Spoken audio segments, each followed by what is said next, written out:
तो Bastar IG P Sundarraj कुछ कह रहे हैं, सुनिए।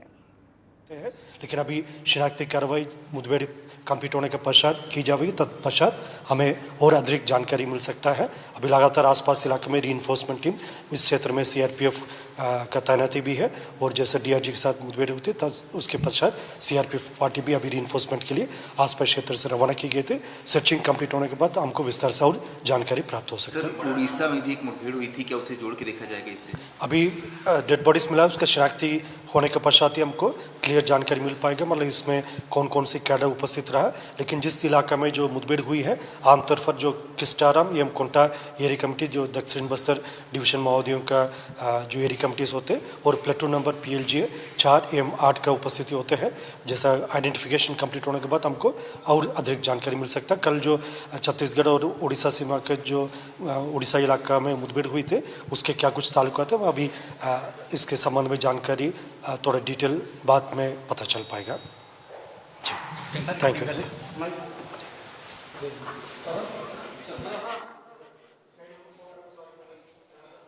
बड़ी मुठभेड़ हुई है, 10 नक्सली मारे गए हैं और एक बार फिर हमारे जवानों को बड़ी कामयाबी मिली है। जैसा कि देखिए लगातार एक के बाद एक बड़ी कामयाबी मिलती जा रही है। हमारे जवान जो हैं एक के बाद एक नक्सलियों को ढेर कर रहे हैं।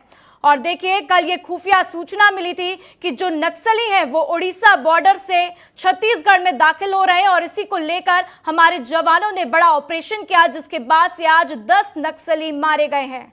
तो मेरे सहयोगी नितेश गर्ग मेरे साथ मौजूद है, उनका रुख करते हैं। नितेश, क्या कुछ हलचल है PHQ हेडक्वार्टर में, एक बार विस्तार से बताइएगा। देखिए राधा, हम वही मौजूद हैं पुलिस हेडक्वार्टर में और आप देख सकते हैं इन गाड़ियों को। ये सभी 3 स्टार की गाड़ियां आपको दिखाई दे रही होंगी, इधर दिखाई दे रही होंगी, उधर दिखाई दे रही होंगी, हर जगह दिखाई दे रही होंगी। जो हमारी अभी जानकारी है वो DGP जो है बहुत ही जो है बड़ी बैठक ले रहे हैं और पल पल की जो है उनकी नज़र बनी हुई है इस ऑपरेशन में लेकर।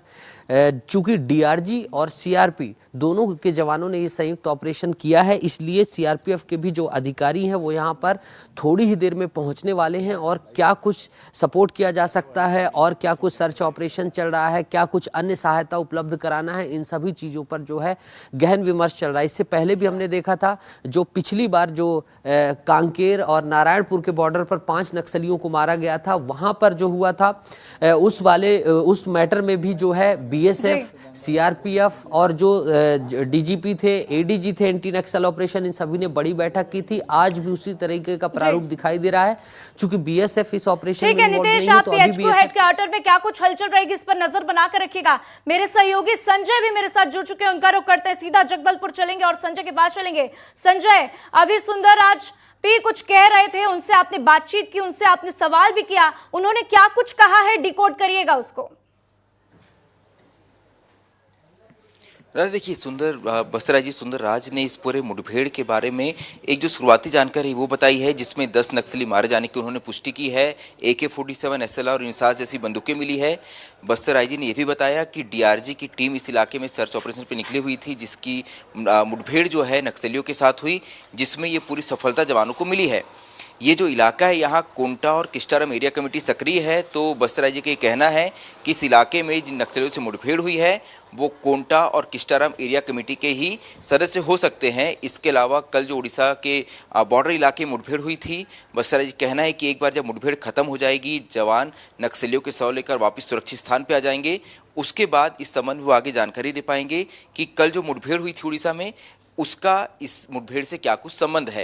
लेकिन सबसे खास बात यह है कि सुकमा जिले में पिछले 11 महीनों की बात की जाए तो कोई बड़ी मुठभेड़ नहीं हुई थी, बहुत बड़ी सफलता सुकमा पुलिस को हाथ नहीं लगी थी।